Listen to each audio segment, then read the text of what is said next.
tarde, gente. Eu sou a Mayara. Eu fiz essa pesquisa através do clique da UEM. Meu curso é Psicologia, eu ingressei no ano de 2019. E o título da minha pesquisa é As percepções policiais sobre o fenômeno da fuga de casa e desaparecimento de crianças e adolescentes. A minha orientadora foi a professora Cristina Giacomin Machado, que é do Departamento de Fundamentos da Educação, que conheci através do grupo de Science Studies. E meu campus é Maringá. Para fazer uma introdução sobre o tema, é preciso entender que o desaparecimento por si só não é considerado um crime, mas um fato atípico pelas polícias. Ou seja, se acontece um desaparecimento, você tem que ir na delegacia fazer um boletim de ocorrência. Mas, em regra geral, o inquérito policial, nem materialidade, nem prescreve, a não ser que esse tipo de desaparecimento esteja ligado a outros crimes, como sequestro, homicídio e tráfico sexual. Dessa forma, a maioria dos casos de desaparecimentos dependem muito da leitura moral do policial em questão que ficou responsável. Ele pode optar, às vezes, por prosseguir as buscas ou por arquivar o caso. Segundo o Fórum de Segurança Pública, entre 2019 e 2021, no Brasil, houve um número de 2.577 desaparecidos, sendo que a maior taxa se encontra na faixa etária da adolescência, entre 12 e 17 anos. E segundo literaturas nacionais e internacionais, a maior causa de desaparecimento de crianças e adolescentes seria a fuga de casa ou de instituições, o que pode causar surpresa, porque não é muito divulgada essa informação. Algumas pessoas começaram a observar no trabalho policial uma certa lentidão no processo das buscas e associaram isso ao que ficou conhecido como o mito da espera. Porque o que acontece? Como a maioria dos casos são fugas voluntárias e às vezes a criança ou adolescente retorna para o lar dentro de um dia ou 3 dias, não sei se vocês já ouviram falar, tem que esperar 24 horas para fazer um grau de ocorrência, tem que esperar 72 horas, sendo que isso é uma mentira. E na época já existiam alguns documentos, como o ECA, que já davam essa ênfase na prioridade em relação a crianças e adolescentes, mas não estava sendo efetivado isso na prática. Então, em 2005, foi criada a Lei da Busca Imediata, justamente para assegurar que as buscas ocorram imediatamente. Não é necessário esperar para você fazer o BO.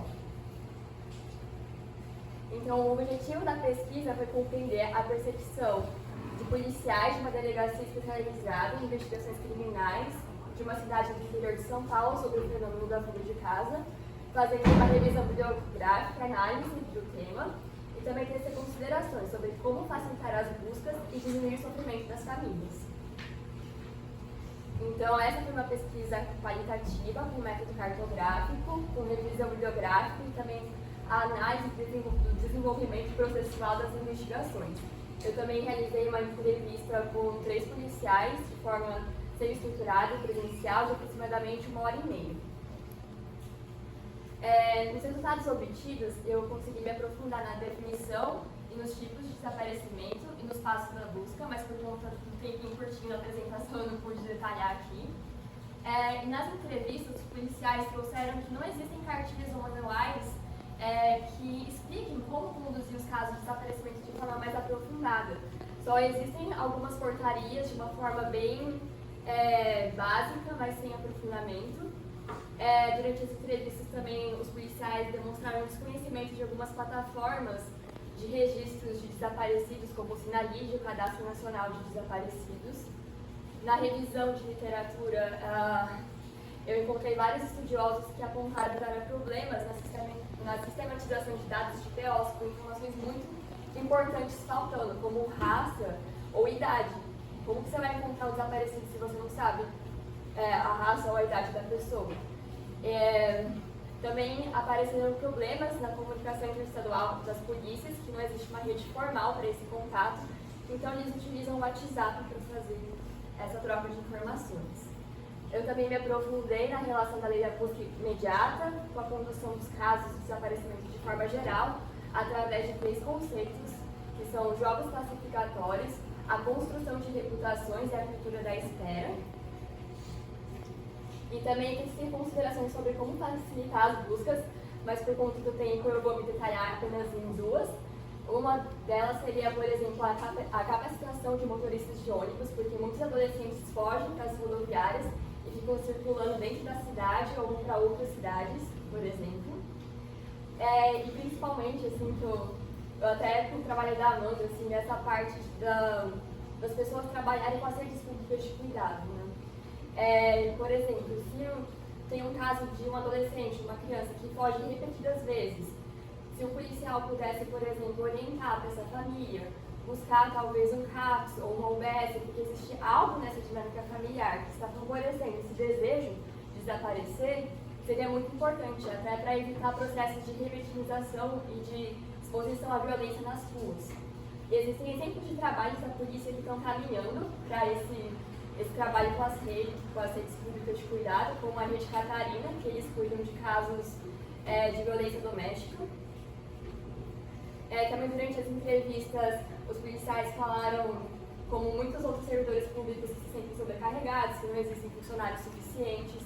E uma coisa que me surpreendeu bastante é que eles me relataram que eles não fizeram a primeira escuta da família. Eles falaram que existe uma delegacia, que as pessoas vão lá e fazem os BOs, e depois eles encaminham para cada delegacia mais especializada para cada queixa, como se fosse um processo de triagem.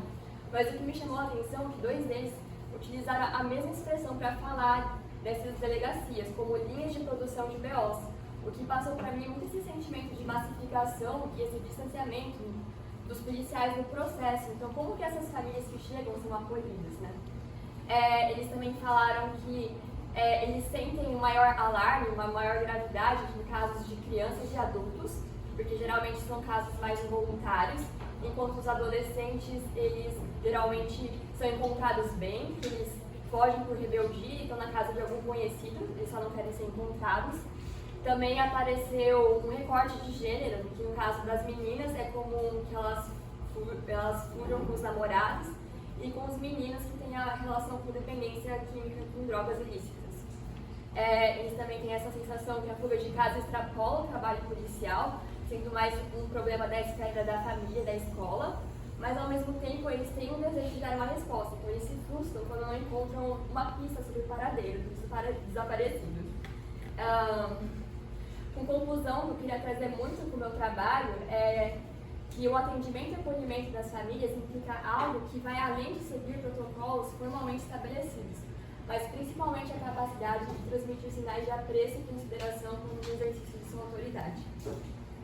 É isso, meus agradecimentos para a minha professora orientadora, para a minha mãe e para a professora também, a Diana Barinho de Azevedo, e as orientadoras dela, a Bruna Rosário.